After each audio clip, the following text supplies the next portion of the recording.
여러분에게 늘 감사하고 있어요. 저희 뉴라이프 교회 예배는 짧은 예배는 아닙니다. 저희 예배가 항상 2세들에게 초점이 맞춰져 있기 때문에 특히 2부 예배에서는 2세들과 시간을 잘 맞춰줘야 돼요. 우리 주일학교 학생들이 45분 예배를 하고 45분 공과 공부를 합니다. 그래서 90분 시간이 필요해요. 그러니까 우리 한어부도 90분 예배를 드려야 돼요. 제가 15분 일찍 끝내면 완전히 여기 혼돈의 상태에 빠지게 됩니다. 아이들은 방에서 공부하고 있고 부모님들은 밥그릇 들고 바깥에서 기다리면 교육이 안 됩니다. 부모님이 딱 온 거 보면 끝나게 되거든요. 그래서 저희가 설교를 좀 늘 이렇게 오래 하고는 하는데 그래도 이렇게 잘 찾아주시고 또 와서 들어주시고 그래서 감사합니다. 저도 열심히 더 노력하고 우리 예배를 통해서 우리 자녀들에게 더 좋은 교육의 기회가 지어줄 뿐만 아니라 또 여러분들도 우리가 모든 것이 인스턴트 되는 시대 속에서 짧은 게 좋은 걸로 여겨지는 이 시대에 우리가 정말 그 시대를 거스리는 정신을 갖고 말씀을 깊이 있게 주일날 정말 공부할 수 있으면 참 좋겠어요. 제가 제일 부럽게 생각하는 교회, 벤치마킹하는 교회가 하나 있다면 존 맥카터 목사님이 섬기는 그레이스 처치인데요. 그 그레이스 교회의 특징은 뭐냐면 목사님이 딱 등단하시면 성도들이 성경과 노트를 쫙 핀다는 거예요. 그래서 거기서 쫙 노트도 하고 하시는데 그런 일이 우리 가운데도 속히 일어날 수 있게 되기를 주님의 이름으로 축복드립니다. 노트를 쫙 펴시고 또 성경을 펴시고 공부하는 그런 교회가 되어서 그런데 이제 근데 여러분들은 저희 교회 다니는 게 또 좀 럭키하시죠. 왜냐하면 존 맥카터 목사님은 1시간 설교를 하세요. 1시간 설교를 매일 하시는데 저는 45분밖에 안 하니까 노트할 거 별거 없으실 겁니다. 그러니까 그래도 노트를 하시면 여러분에게 매우 유익이 됩니다. 여러분, 우리는 알게 모르게 많은 법칙 속에서 살아가고 있습니다. 실제적으로 우리가 한 국가에 살아간다는 건 국가의 법칙을 지킨다는 것이죠. 국민이 된다는 것은 국민으로 서약을 한다는 건 내가 이 국가의 법칙을 잘 지키고 준수하겠습니다 라는 것. 그래서 우리가 운전을 하고 다녀도 파란불에는 가고 빨간불에는 설 줄 알고 노란불을 통해서는 경고를 받을 줄 아는 그런 법칙에 이끌려 살아가고 있죠. 그러나 우리는 단순한 이런 국가의 법칙일 뿐만 아니라 우리 하나님께서 우리를 지으실 때는 우리를 창조의 법칙 속에서 살아가게 하셨습니다. 그래서 우리는 이 창조의 큰 법칙 아래서 살아가게 되어 있는데 그 중에 하나 예를 들자면 중력의 법칙이죠. 우리는 중력을 거스리고 살아갈 수 없습니다. 그래서 여러분들이 혹시 나는 중력을 믿지 않아요. 그래서 30층 된 건물에 올라가서 뛰어내리시면 절대 안 됩니다. 그러면 그 중력에 의해서 아주 큰 사고를 당하게 되십니다. 그러니까 이런 것과 마찬가지로 이 우주도 큰 법칙 가운데 움직이는 게 우주인데요. 그런데 그 중에 또 하나 중력의 법칙과 더불어 우주 전체에 적용되는 법칙 중에 하나가 인과율의 법칙이라는 거예요. 인과율의 법칙이라는 건 반드시 어떤 결과가 있기 위해서는 원인이 있어야 된다. 그러니까 결과가 있기 위해서는 원인이 있어야 된다는 법칙 중에 하나입니다. 한국말 중에 그런 말이 있죠. 아니 땡 굴뚝에 연기 나냐. 이렇게 말하는 말이 있습니다. 아니 이게 바로 인과율입니다. 굴뚝에는 연기를 반드시 부를 때야 연기가 난다는 거죠. 근데 어떤 분들은 그래요. 덴버는 안 그렇대요. 아닌 땐 굴뚝에도 연기 날 수 있대요. 근데 그거는 인과율의 법칙은 아닌 것 같아요. 많은 분들이 그러죠. 목사님 저는 물만 먹어도 살쪄요. 절대 그런 일 없습니다. 절대 물만 먹어서 살찌는 법은 없습니다. 아마 자는 중에 모르고 자기도 모르고 깨어나서 무언가를 드셨을 것입니다. 살이 찐다는 건 뭘 먹는다는 것이지 물만 먹고 병적인 어떤 질환이 아니고는 먹지 않고는 살이 안 찌게 되어 있죠. 자, 원인이 있으면 이제 결과가 있을 수밖에 없습니다. 자, 오늘 우리가 이 팔복의 이 말씀을 강론을 시작하면서 왜 이렇게 장황스럽게 법칙이라든가 우주의 원리들을 다루어야만 하는가?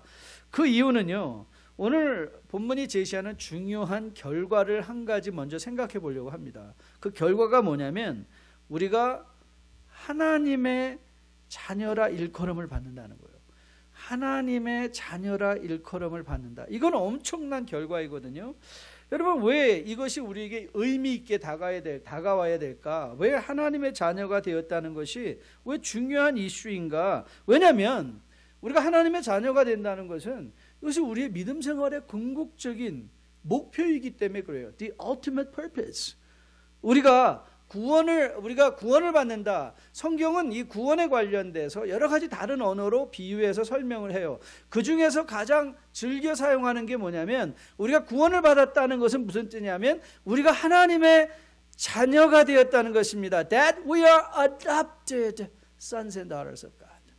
하나님께 입양되어져서 우리가 하나님의 자녀가 됐다는 거예요. 여러분, 이게 왜 중요하냐? 이제 우리는 더 이상 세상에서 우리의 신분을 보장받는 것이 아니라 하나님 아버지가 우리의 신분을 보장됐다는 것이죠. 즉, 다시 말해서 여러분과 저의 삶은 이제 내 스스로 홀로 책임져야 되는 인생이 아니라 하나님께서 우리의 인생을 책임져 주시는 분이 되셨다. 왜? 우리의 아버지시니까. 여러분, 왜 성도가 실패 가운데서도 감사할 수 있는 줄 아십니까?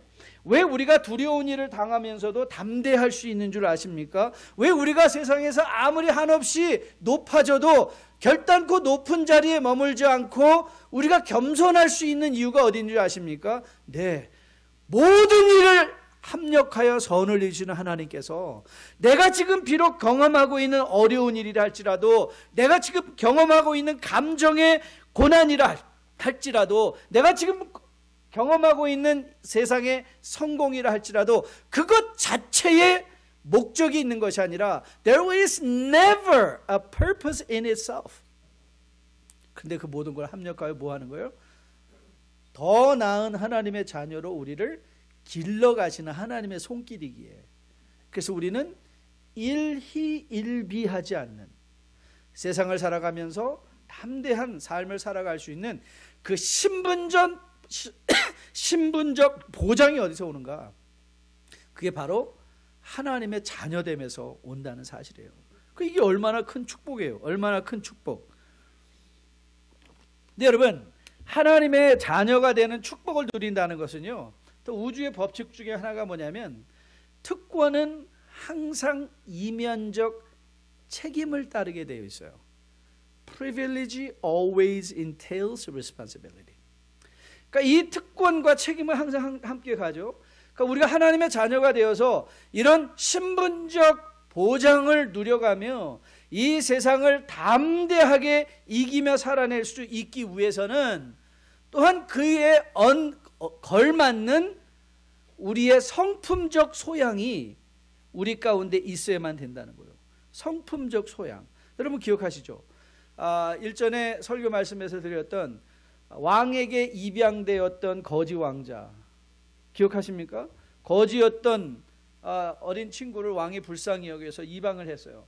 그런데 그 방이 화롭게 잘 꾸며진 방인데 얘는 맨날 바닥에서만 자고, 그리고 그 방에서 악취가 나는 거예요. 그래서 왜 그런가? 그 방을 관리하는 관리인들이 찾아보았더니 침대 밑에 음식을 거기다 다 꼽을 쳐나가가지고 거기서 썩어서 구데기가 나는 거예요. 그 왕자에게, 아니 왜 원하는 때 언제든지 먹을 수 있는 음식을 왜 침대 밑에 이렇게 숨겨놓느냐? 왜 그랬을까요? 왜 그랬을까요? 거지 근성이 남아있어서 그래요. 거지 근성이 남아있으니까 언제든지 원할 때 먹을 수 있는 그 음식을 꼽을 쳐 넣어야 된다고 생각을 하는 거예요. 그걸 숨겨놔야만 해야 된다고 생각하는 거예요. 여러분, 우리가 구원을 받아서 하나님의 자녀가 되었음에도 불구하고 참 아쉽게도 안타깝게도 그런 거지 근성을 갖고 살아가는 자녀들이 있습니다. 모아놔서 그것이 자기의 권리인 줄 알고, 세상의 물질들이 그게 썩어 냄새나는 것인데 그것이 자기의 자신감이냐, 그걸 끼고 살아가려는 경우도 우리가 많이 보게 되죠. 우리가 하나님의 자녀가 되었다는 것은 하나님의 자녀가 된 그 신분적 보장에 성품적 성장을 이루어가야 되는 거죠. 성품적 성장을 이루어가는 거예요. 저희 어머니가 제가 늘 어려서부터 저에게 주지시킨 말씀이 있어요. 저에게 늘 이렇게 말씀하셨어요. 절대 애비 없는 호로자식 소리 들으면 그날로 나는 죽는다. 야, 제가 아주 살벌한 인생을 산 거예요. 살벌한 인생. 그 우리 어머니가 저를 앉혀놓고 항상 그랬어요. 너 애비 없는 호로자식 소리 들으면 안 된다. 그래서 그게 제 머리에 아주 박혀 있었어요. 그게 저에게는 참 긍정적 자극자가 되기도 하고요. 굉장히 부정적 부담도 되기도 했어요. 여러분, 자녀는요, 부모의 그림자예요. 자녀는 부모의 그림자죠. 그렇죠? 자녀가 바깥에서 못된 짓 하고 다니면 그 욕은 누가 먹는 거예요?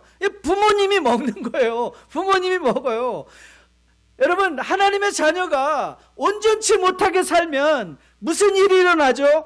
하나님 아버지가 욕 먹으세요. 하나님 아버지가 욕먹어요. 그러니까 지금 시대에 어떤 일이 일어나고 있어요? 교회가 정말 세상 사람들이 걱정하는 곳이 되어서 말끝마다 드라마에서도 교회 얘기가 빠지지 않는데, 그때마다 하나님의 영광과 하나님의 명예와 하나님의 놀라운 존귀함에 누가 되지 않아요? 그렇죠? 누가 되지 않습니까? 사실 제가 이 어머니의 말씀을 마음에 기억해서, 내가 정말 가뜩이나 홀로 돼서 어려운데 내가 잘못해서 또 거기에 더하여 욕까지 먹으시면은 얼마나 어머니가 정말 비참해지실까. 그래서 제가 가능하면 이 잘못을 안 하려고, 그리고 모든 것은 제 선에서 책임져 보려고 선생님들한테서도 엄청 맞고, 어머니 모셔오라고 절대 안 모셔갔죠. 차라리 맞아 죽는 한이 있더라 내가 맞고 말지 어머니를 모시고 갈 수가 없잖아요. 그러다 보니까 좀 나쁜 성격도 생긴 것 같아요. 제가 모든 것에 그러니까 잘못하면 안 된다는 완벽주의적인 성격이 생겨서 저를 들들 볶기는 했지만, 그런데 도들켜 보니까 그 어머니의 한마디의 말이 저를 어머니의 아들답게 세워주신, 어머니의 아들답게 살 수 있도록 저를 지킨 힘이 된 것을 고백합니다. 마찬가지로 하나님도 우리에게 그 얘기 하실 것 같아요. 너 절대 나가서 하나님 아버지의 영광에 누가 되는 일을 하지 말라. 누가 되는 일을 하지 말라. 그 말씀을 하실 것 같아요. 저는 여러분이 그 하나님의 말씀을 꼭 마음으로 받아들일 수 있게 되기를 주님의 이름으로 축복드립니다. 그런데 오늘 본문을 보면, 본문의 말씀을 다시 보세요. 본문에서 화평케 하는 자는 복이 있나니 그들이 하나님의 아들, 딸이다, 이렇게 얘기하잖아요. 그렇죠? 이렇게 얘기하잖아요. 그리고 그 반면에 이렇게 얘기하죠. 그들이 하나님의 아들이라 어떻게? 일컬음을 받는다는 거예요. 이 한국말은 굉장히 수려한 언어임에도 불구하고 공부하는 데는 좀 부족한 언어예요. 그래서 공부를 위해서는 영어가 굉장히 훨씬 더 좋아. 영어는 굉장히 분명한 의미 전달이 가능한 단어고요. 이 한국말은 시적인 언어의 표현에서 감정을 표현하는데 아주 좋은 언어예요. 그러니까 이 언어가 합쳐져야 돼요. 그러니까 천국에 가면 천국의 언어가 뭘까 생각하면 히브리어는 아닐 것 같아요. 왜냐하면 히브리어는 너무 어려워요. 그러니까 우리가 다 쉽게 할 수 있는 천국의 언어가 있을 것 같은 생각이 드는데요. 이 영어에는요, 분명하게 이 태라는 게 있어요. voice. 이게 수동태냐 능동태냐. 한국말엔 그게 불분명할 때가 많은데요. 그러나 우리 한국말에 표현이 되었죠. 하나님의 아들이라 뭐 한다 그랬죠?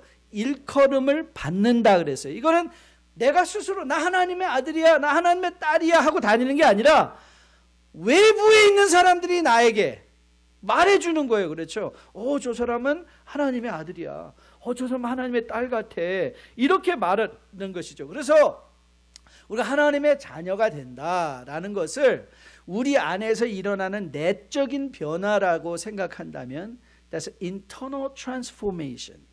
그러니까 그리스도께서 우리 안에 장막을 치시고 우리 안에 들어와 우리와 함께 사실 때 우리의 삶에 생명의 변화가 일어나잖아요. 그게 internal transformation이에요. 그런데 우리 안에서 내적인 변화가 일어나면 그 내적인 변화는 반드시 무엇을 일으키게 돼 있어요? 외적인 변화를 가져오게 되죠. 그러니까 내 안에서 그리스도와 함께 연합하여 새로운 생명으로 거듭났다면 당연히 거듭난 생명은 다른 사람들의 눈을 통하여 우리에게 어떻게 비춰진다고요? Wow, you are sons and daughters of God. 넌 하나님의 아들이고 정말 하나님의 딸같이 보이네. 여러분 사도행전 13장에 가면 이 초대교회 성도들에게 최초로 별명이 붙습니다. 그 별명이 뭐냐면 기독교인이라는 별명이 붙어요. 크리스천이라는 말이 붙는데, 이 크리스천이라는 말은 쉽게 풀어놓는다면 이런 뜻이에요. Christ like person. Christ like person. 왜냐하면 끝에 an이라는 전미어가 붙으면, 예를 들면 Augustinian 이런 말이 있어요. Augustinian. 그럼 그 말은 어거스틴을 따르는 어거스틴과 같은 사람이라는 거예요. 그러니까 우리가 크리스천 하면 이 크리스천이라는 말은 그리스도와 같은 사람들이다. 즉 다시 말하면 초대교회 사람들이 들었던 별명은 뭐냐면 저 사람들 예수처럼 사네. 그 별명이 자기들이 붙인 게 아니에요. 교회가 이제 우리는 오늘부터 우리를 기독교인으로 부르기로 정했습니다가 아니라 어느 날부터 바깥에 있는 사람들이 그들을 불러주기 시작한 거예요. Christians, Christ-like people. 예수님을 닮은 사람, 예수님처럼 사는 사람들.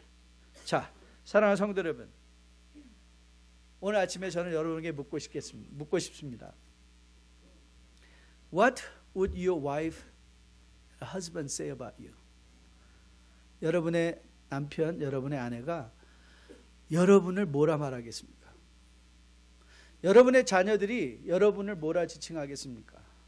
여러분의 가장 가까이 있는 직장 동료가 여러분을 뭐라 말하겠습니까? 여러분의 삶 가운데, 여러분의 사업장에서, 사회 속에서 만나는 사람들이 여러분을 뭐라 말하겠습니까? 아직도 잊혀지지 않는 이 간증이 있어요.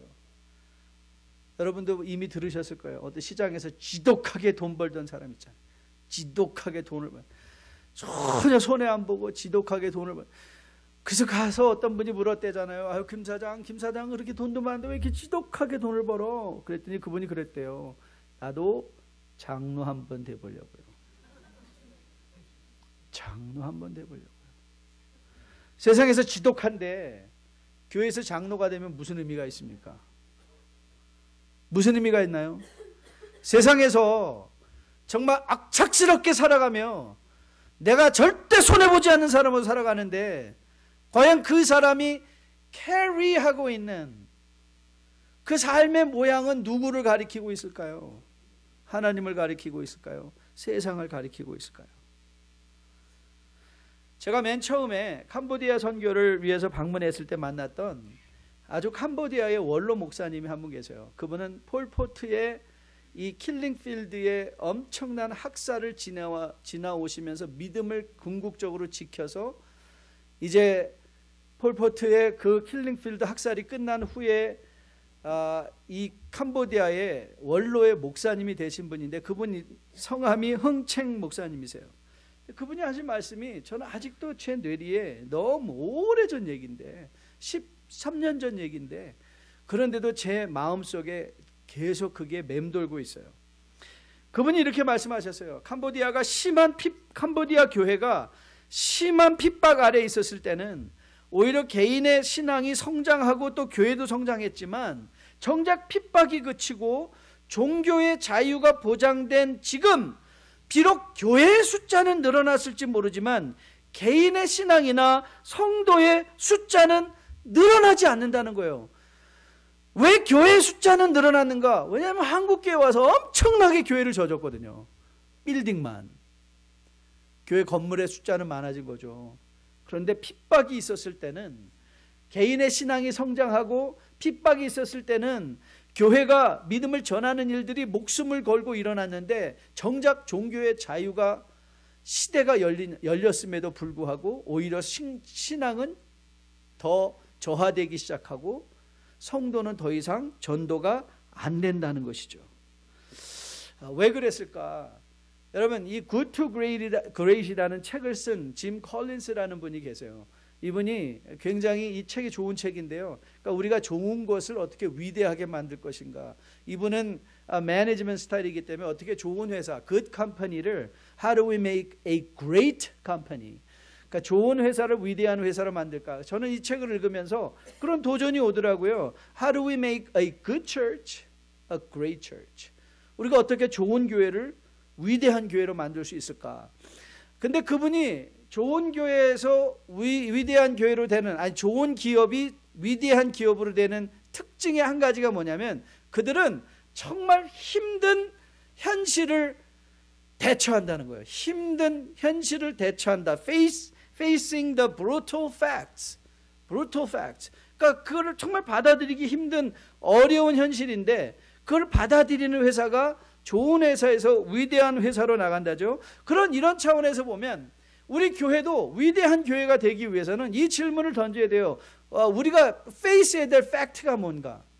제가 한번 저를 포함시켜서 여러분과 함께 이런 질문을 스스로에게 던져보기 원합니다. 여러분, 지금까지 우리가 경험상 덴버에 살면서 덴버에서 전도를 방해하는 가장 큰 요소를 대라면 그게 뭘까요? 전도를 방해하는 가장 큰 요소. 혹이라도 그게 교회나 성도가 아니었을까요? 일전에도 소개한 일화인데요. 아이들이 파킹장에서 막 싸우고 있는 거예요. 막 쌍욕을 하고 애들끼리 멱살을 잡고 막 싸우고 있어서 성도님이 한 분가 얘들아 너 교회에서 이렇게 싸우면 안 되지. 그랬더니 아이들이 갑자기 정색을 하고 집사님 우리 싸우는 거 아니에요. 지금 우리 교회 놀이하고 있어요. 교회 놀이하고 있어요. 여러분 교회 놀이를 하면 기도를 하고 예배를 드리고 찬송을 하고 그리고 섬기는 놀이를 해야 되는데 여러분 지금 2세들이 1세 교회 안 오려고 그래요. 1세들을 안 오려는 이유가 어디냐면 그들이 받은 상처가 너무 많아요.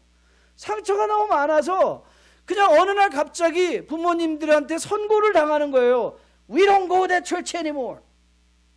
그럼 그동안 자기들이 가져왔던 친구 관계는 그날로 땡이에요. 만날 수도 없어요.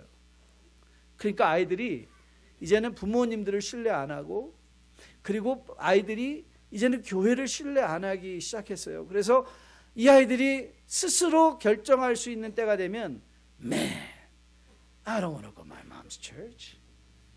I don't want to go to my dad's church. 여러분 지금 아까도 잠시 말씀드린 것처럼 우리 교회가 어느 수준까지 떨어져 있나요? 한국에서 여러분 드라마 보세요. 드라마에 옛날에는 교회가 등장하는 적 없었습니다. 특별히 해학적으로 교회를 폄하하는 게 나온 적이 없어요. 그러나 10년 전부터 이제 드라마마다 무슨 영화마다 꼭 이상한 목사님, 이상한 성도들이 꼭 나와요. 그리고 이제는 정말 세상의 교회를 걱정을 해요. 그런데 여러분 이제 한 가지 좋은 소식이 있어요.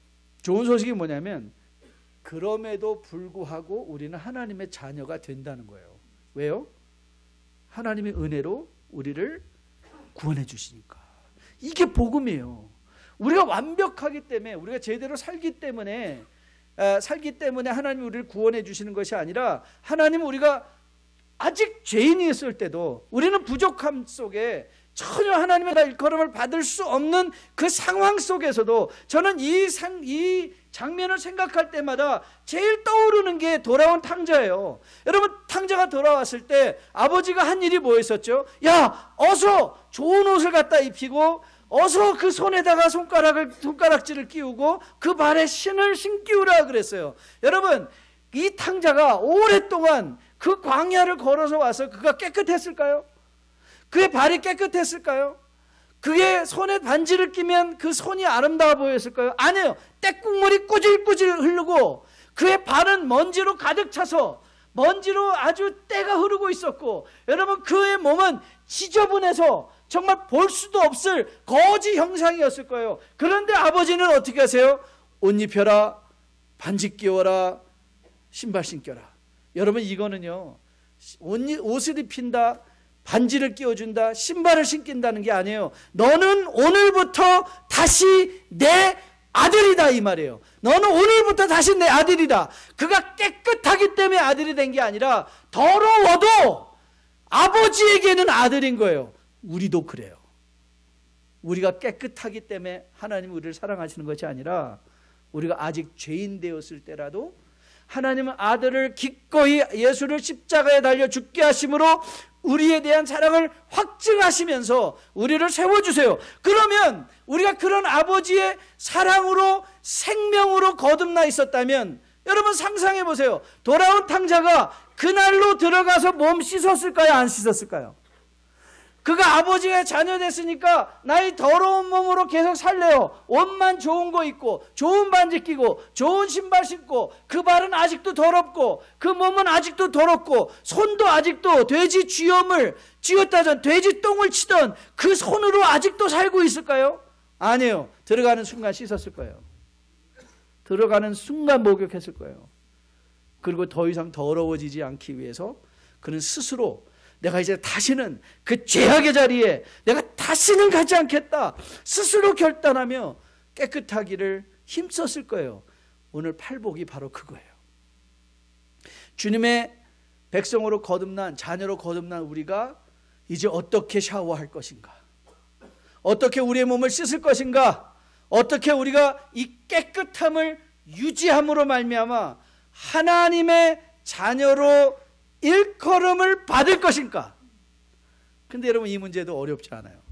왠지 아세요? 주님께서 이미 말씀하세요. 오늘 본문을 보니까 화평케 하는 자는 복이 있나니. 그러니까 여러분과 저가 뭐만 하면 돼요? 화평케 하기만 하면 돼요. 그런데 또 벽에 딱 막히는 느낌이죠. 아니 도대체 화평케 한다는 게 의미가 뭔가, 화평케 한다는 게 의미가 뭔가. 여러분 우리 한국말에 백문이 불여일견이에요. 그렇죠? 한 번 100번 듣는 것보다 한 번 보는 게 낫죠. 그래서 여러분에게 화평을 보여드리려고 해요. 화평을 보여드릴게요. 여러분 에베소서 2장 14절 말씀을 보면, 혹시 성경을 가지고 계시면 제가 성경을 언급할 때 찾아보려고 노력을 하세요. 에베소서 2장 14절에 이렇게 말씀이 기록되어 있습니다. 그는 우리의 화평이신지라 둘로 하나를 만드사 중간에 막힌 담을 하셨다. For he himself is our peace. 그러니까 여러분 화평케 하기 위하면 우리는 뭐를 보면 돼요? 화평이신 예수 그리스도를 보면 돼요. 그렇죠? 그거 쉽죠? 화평이신 예수 그리스도. 그러면 화평이신 예수 그리스도께서 우리로 하여금 화평케 하기 위해서 뭘 하셨는가? 맞아요. 둘로 하나를 만드셨대요. 중간에 막힌 담을 허셨대요. 여러분 다시 말하면 화평케 하는 자는 누구냐? 마음이 온유한 자가 아니라 화평케 한 자는 나누어진 것을 연결해 주는 사람이에요. 그게 화평이에요. 화평은 peace is connecting. peacemaking is connecting people. 그러니까 사람과 사람을 중간에 막혀있는 막힌 담을 헐어가며 그 나누어져 있던 둘이 하나가 될 수 있도록, 여러분 인간의 근본적인 문제가 뭔지 아십니까? 죄로 말미암아 인간이 경험하게 된 근본적인 문제는 외로움입니다. 외로움. 아무리 부부가 오래 살아도 여러분 부부가 느끼는 외로움이 있습니다. 이 땅에서는 극복할 수 없는 그 외로움이 있어요. 여러분 한국말에도 그런 말이 있죠. 10길 물속은 알아도 요 한 길 사람 속은 모르는 거예요. 사람 속은 모르는 거예요. 여러분 그래서 인간은 궁극적으로 이 언어 자체도 불완전해요. 언어가 말로 하면 되지 않냐고. 여러분 여러분 한국의 정치 상황 보세요. 똑같은 말을 하는데 다 다르게 들어요. 자기가 듣고 싶은 말만 듣는 게 인간이에요. 그래서 인간은 그래서 외로운 거예요. 자기가 듣고 싶은 말만 듣기 때문에. 그런데 이렇게 외로움에 빠져 있는 존재인 우리들이 하나가 될 수 있는 방법이 있어요. 언제? 그리스도 안에서. 그런데 주님께서 우리로 그리스도 안에서 하나가 되게 하기 위해서 하셨던 두 가지 일이 있어요. 첫째는 하나님이 그 아들을 우리 예수 그리스도를 통해서 우리를 바라보며 여러분과 저를 불쌍히 여기셨다는 거예요. 불쌍히 여기셨다. 여러분 마태복음 9장이죠. 유리하는 백성들을 보며 목자가 없는 것을 보시고 그들을 향하여 민망히 여기셨다. 이 민망히 여긴다라는 이 헬라어의 원래 의미를 풀어보면 창자가 끊어진다는 말이에요. 백성들의 유리하는 모습을 보고 불쌍히 여겼어요. 여러분, 화평케 하는 자가 누군지 아세요? 여러분, 화평케 하는 자는요, 서로를 불쌍히 여겨주시는 주는 마음이에요. 그리스도의 마음을 가지고 서로를 불쌍히 여겨주는 거예요. 저는 여러분과 저가 서로를 불쌍히 여겨주는 주의 백성들로 거듭나 세워줄 수 있게 되기를 주님의 이름으로 축복드립니다. 여러분, 서로를 불쌍히 여겨준다는 건요, 그의 그 모습대로 인정해준다는 거예요. 죄악된 모습이면 그 모습대로, 부족한 모습이면 부족한 모습대로 그를 불쌍히 여겨주는 거죠. 불쌍히 여겨주는 거죠. 저렇게 될 수밖에 없었던 이유가 어디였을까를 생각해 주는 것이죠. 그래서 그들로 주님께서 가졌던 것처럼 회복의 모습을 알고 있는, 우리가 주님의 모습, 우리가 마땅히 되어야 하는 것이 예수 그리스도의 모습일진데, 예수 그리스도의 모습에 도달하지 못한 주변의 형제 자매를 보며 서로 불쌍히 여기는 마음을 갖는 것. 여러분, 이민교회는요, 좁은 사회잖아요. 그래서 저는 여러분에게도 몇 번 말씀드렸지만, 저는 만일 우리 교회에 새로운 성도님이 오시면 저는 제가 그분과 알아가면서 그분을 알고 싶어요. 누군가가 그분의 과거에 대해서 말해주는 거는 너무 부담스러워요. 왜냐하면 그분은 과거의 사람이고 지금 현재의 사람은 다를 수가 있잖아요. 그러니까 그분에게 찬스를 줘야 되잖아요. 혹이라도 과거에 그런 일이 있다 할지라도 우리 중에 누군가는 그 과거를 갖고 힘들어하는 사람을 우리 중에 누군가는 불쌍히 여겨줘서 그 과거가 더 이상 퍼지지 않도록 막아주는 사람이 우리 가운데 있어야 되지 않을까요? 그래야 그 사람이 새롭게 연결될 수 있지 않을까요? 과거를 탓하고 욕하고 험담하고 가습하는 것이 아니라 그 과거를 불쌍히 여겨줄 수 있는 마음, 그게 화평케 하는 자의 모습이에요. 근데 여러분, 이 불쌍히 여긴다는 마음을 또 하나 연결해 볼게요. 영어 단어를 보면 영어의 두 가지 단어, 같은 의미인데 비슷한 의미인데 두 가지 다른 의미에서 하나는 forgive예요. forgive, 용서한다는 말이잖아요. 그런데 또 하나는 condone이라는 말이죠. condoning. 근데 이 condoning 한다는 것은 forgive 한다는 것은 죄 짓고 있는 상태를 나에게 진 죄를 용서한다는 것이라면, 그러니까 죄의 문제가 다루어진 것이라면, 컨도닝은 계속해서 죄를 지고 있는데 그 죄를 용인해 준다는 거예요. 용인해 주는 차원이에요. 이거는 성경적인 용서가 아니에요. 성경적인 용서가 아니에요. 주님은 우리의 죄를 컨도닝 해주시는 분이 아니라 forgive 해주세요. 근데 여러분, 우리가 죄의 용서를 받으면 연결이 될 수 있어요. 그게 평화가 돼요. 화평이 돼요. 평화가 되는데, 그럼 죄를 용서해 준다는 것의 의미가 뭔가? 상대방을 불쌍히 여긴다는 것의 의미가 뭔가? 이거는 단순한 동정하는 마음이 아니라 상대방의 연약함을 내가 대신 지겠다. 상대방의 죄의 대가까지도 내가 지겠다는 거예요. 여러분, 빌립보서 2장 5절에서 바울이 이렇게 우리를 권면한 거 기억하십니까? 너희 안에 이 마음을 품으라 곧 예수 그리스도의 마음이니. 자, 우리는 에베소서 2장 말씀을 통해서 예수님이 화평이라고 보았어요. 그리고 예수님이 화평케 하는 자의 원형이에요.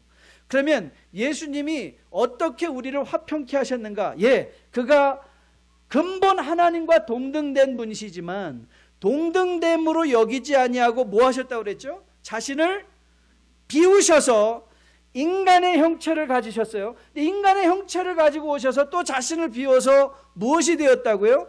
종이 되었어요. 종이 되어서 또 자신을 비워 뭘 하셨어요? 십자가의 죽음까지도 순종하셨어요. 여러분, 자기를 비워서, 하나님이 자기를 비워서 인간이 되셨을 때 예수께서 하신 일이 무엇인가요? 그의 죄짐을, 우리의 죄짐을 그가 대신 져주셨잖아요. 그 죄의 대가를 자기가 대신 져줬잖아요. 여러분, 부모님들이 이번에도 그 기사가 하나 나왔죠. 존속살해에 관한 기사가 나왔어요. 자식이 엄마를 칼로 찔러서 살해하고 도망치는데 그 도망치는 그 뒤 아들의 뒷모습을 보고 자기를 죽이고 가는데 그 엄마가 뭐라고 그랬는지 아시죠? 신문에 나왔어요. 얘야, 피 묻은 옷 갈아입고 가야지. 그게 뭐예요? 부모가 자식의 죄를 대가를 대신 지겠다는 거예요. 자기가 지겠다는 거예요. 여러분, 우리는 그렇게까지 아니야 한다 할지라도 우리가 교회 공동체 안에서 우리에게 조금 해한 사람, 우리를 조금 기분 나쁘게 한 사람, 우리와 조금 관계가 소원한 사람, 아니 우리의 죄를 지어서 공동체와 멀리 떨어져 있는 사람을, 그 사람의 죄의 대가를 내 자신을 비워서 그 대가를 내가 질게요. 내가 당신과 함께 책임을 질게요. 일로 오세요. 같이 함께 서요. 같이 함께 이 길을 걸어가요. 라고 한다면 뭐가 될까요? 그게 하나님의 자녀가 되는 거예요. 하나님의 자녀가 되는 거예요. 최근에 선교와 관련된 중요한 논문 한 편이 발표됐습니다. 캄보디아에서 사역하고 계신 이 한국의 그 2세 사역에서는 아주 유명한 분이세요. 로버트 오라는 목사님이신데요. 오석환 목사님이세요. 오석환, 여러분도 알고 계신 분이 계실지도 모르겠어요. 오석환 목사님이 자기는 바보 목사라고 그래요. 바보. 왜냐하면 로버트가 쪼리면 밥이잖아요. 밥. 그리고 성이 옷이에요. 그러니까 자기는 바보. 나는 바보야, 바보. 근데 굉장히 스마트하신 분이세요. 그분이 이번에 영국에서 선교학으로 PhD를 받으셨는데 그 제목이 뭐냐면 이런 제목이에요. 갑과 을, 그리고 교회 성장하기, 캄보디아에 끼친 영향.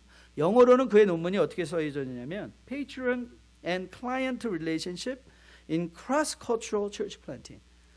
근데 이 Patron and Client라는 이 표현을 한국말에 아주 적절하게 갑과 을이다 이렇게 했어요. 논문에서 뭐라고 지적하셨냐면, 제가 그 논문을 목사님, 제가 이 캄보디아를 더 잘 알고 싶어서 논문을 나눠주겠습니다.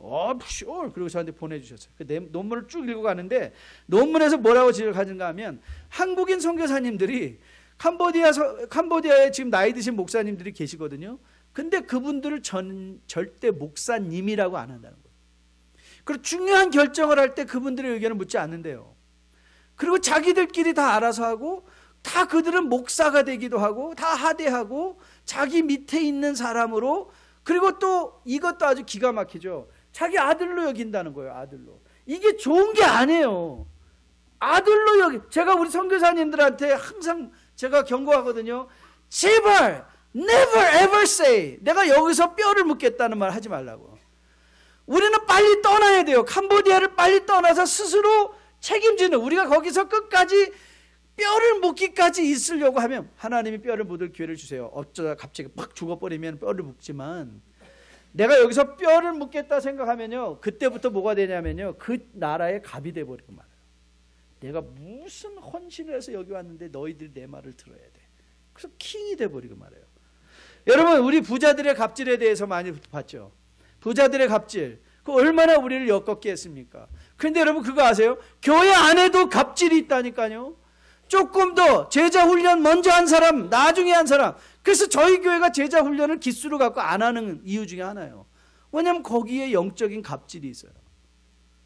제자 훈련 받은 사람이 영원한 제자처럼 거기에 존경이 있거나, 그에게 그를 돌봐주거나, 그에게 존경해, 어린 사람들을 존경해 주거나, 그 사람들을 더 세워주려는 마음이 아니라 언제든지 내 밑에 세워주려고. 이번에 캄보디아 선교를 갔더니 캄보디아 선교사님들이 다 그 말씀을 하시더라고요. 목사님, 이번에 목사님이 세례식 하시고 성찬하시죠? 그래서 아닙니다. 제가 우리 거기 소팔 목사님이 안수를 받으셨으니까 제가 옆에서 세례하는 거, 그래서 세례를 어떻게 베푸는 거, 물 뿌리는 것부터 시작해가지고 다 가르쳐 드렸어요. 다 가르쳐 드리고 제가 옆에서 수종을 드려드렸습니다. 왜요? 목사님이 되셨는데 왜 외국인 목사가 가서 세례를 베풀어야 되나요? 거기 현지인 목사님이 계신데, 우리들은 보조하라고 한 사람들이지 거기 가서 사역할 사람들은 그분들 아닌가요? 여러분, 화평케 한다는 것은 뭐냐면 끊임없이 자기를 비우는 거예요. 예수 그리스도가 하셨던 것처럼 자기 자신을 비워서 이웃을 세워줄 뿐만 아니라 이웃이 진 잘못이라 할지라도 예수 그리스도께서 우리의 죄 대가를 자신을 비우며 친히 담당해 주신 것처럼 우리가 그 사람의 죄가를 담당해 주려고 할 때 우리는 어떤 존재가 돼요? 화평케 하는 자가 되는 거예요. 화평케 하는 자가 되면 어떻게 돼요? 주의 하나님의 자녀라 일컬음을 받게 돼요. 그런데 이 표현도 아주 재밌어요. 하나님의 자녀라는 말, 이게 아주 독특한 히브리어적 표현인데요. 여러분이 아주 유명한 영화 중에, 유대인에 관련된 영화 중에 생각나는 영화 금방 하나 떠오르죠. 쉽게 하나가 있고, 코바디스라는 영화가 있고, 또 하나 뭐 있죠? 벤허 딱 있잖아요. 벤허라는 게 여러분 무슨 뜻인지 아세요? 벤허라는 것은요, 벤이라는 말은 히브리 말로 아들이에요. 그러니까 아론과 훌이 모세의 양손을 받쳐줬을 때 그 훌이 있잖아요. 그러니까 다시 말하면 벤허는 훌의 아들이란 뜻이에요. 훌의 아들. 그러니까 훌의 가문의 사람이다 이 말이에요. 벤허라는 말이. 그래서 이 유대인들은 성이나 이름이 없이 특별히 저 사람은 누구의 아들이야 이렇게 표현하며 그 아버지와 아들을 동일시시켰어요. 또 하나, 여러분 바나바 아시죠? 바나바. 원래 그 바나바의 이름은 요셉이었는데, 바나바라는 것은 son of 바나바는 son of encouragement예요. 그러니까 격려의 아들이란 말이에요. 그러니까 다시 말하면 son of encouragement는 격려의 아들이 아니라 격려하는 사람이라는 거예요. 격려하는 사람. 그렇죠? 무슨 뜻인지 아시겠죠? 그러면 sons of God 하면 그게 무슨 뜻일까요? 하나님의 아들이다라는 말보다도 더 깊은 의미는 무슨 뜻이에요? 하나님과 같은 사람이라는 거예요. 그러니까 격려하는 사람, 바나바가 격려하는 사람이라면, 이 격려의 아들이란 말이 격려하는 사람이라면, 하나님의 아들이란 말은 하나님과 같은 사람이다.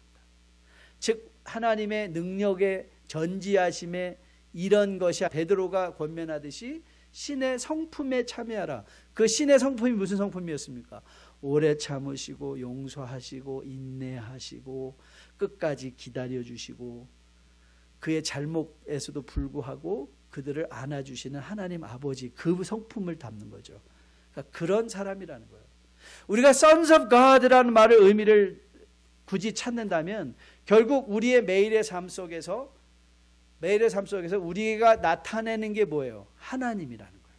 하나님의 그 모습, 세상을 향한 하나님의 모습. 저는 요즘 선교적 교회에 대해서 다시 생각하고 있는데요, 저는 선교적 교회가 교회의 방법론이 아니라고 생각해요. 여러분과 저는 선교적 삶을 살아야 돼요. 선교적 삶을 산다는 것은 매일의 삶의 현장 속에서 사실 예수님처럼 사는 거예요. 예수님이 목수로 일하셨을 때 어떻게 일하셨을까? 예수님이 아들의 역할을 어떻게 감당하셨나? 예수님이 형의 역할을 어떻게 감당하셨는가? 매일의 삶의 현실 속에서 예수님의 모습을 가지고 살아갈 수 있는 것, 그게 바로 sons of God, daughters of God, 바로 이 말의 의미인 것으로 믿습니다. 그리고 저는 여러분과 저가 그런 자리에 들어갈 수 있게 되기를 주님의 이름으로 축복드립니다.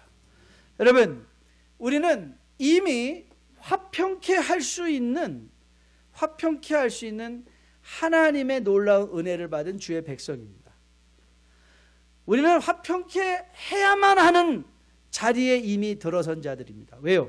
그리스도께서 말씀을 통해서 우리와 함께 하시며 매일의 삶의 성령을 통하여 우리를 권고하시는 하나님이시기 때문에, 저는 여러분과 저가 이제 더 의식적으로 이웃들을 더 불쌍히 여기시는 여러분과 저 될 수 있기를 주님의 이름으로 축복드립니다. 이웃들과의 관계 속에서 우리가 더 자신을 비움으로 말미암아, 그리고 형제의 잘못에 죄의 대가까지도 내가 친히 지고자 하는 그 마음으로 말미암아 집안의 가정이 엮어지고 교회가 엮어지고 여러분의 직장 안에서의 관계가 회복되고 세상에서의 관계들이 이웃들과 회복되어짐으로 말미암아 여러분이 하나님의 대사가 되어 하나님을 이 세상에 보여줄 수 있는 뉴라이프의 거룩한 백성들 다 될 수 있기를 주님의 이름으로 축복드립니다. 우리가 하나님을 보일 수 있다면 사람들은 마땅히 이 교회를 찾아올 것입니다. 왜냐하면 그들 또한 하나님을 보고 싶어 하기 때문이겠죠. 그 일에 여러분과 저가 쓰임받을 수 있게 되기를 주님의 이름으로 축복드립니다. 우리 다 함께 일어나서 마지막 찬양하려고 합니다. 우리 팔복 주제 찬양입니다. 심령이 가난한 자는 천국이 저희 것이요 애통하는 자는 복이 있네 위로받을 것이요. 이 팔복을 우리가 주님 앞에 다시 한번 상기하면서 마지막의 고백, 내게도 주소서. 전 여러분이 간절한 마음으로 하나님 내게도 이 화평케 하는 자의 복을 주세요.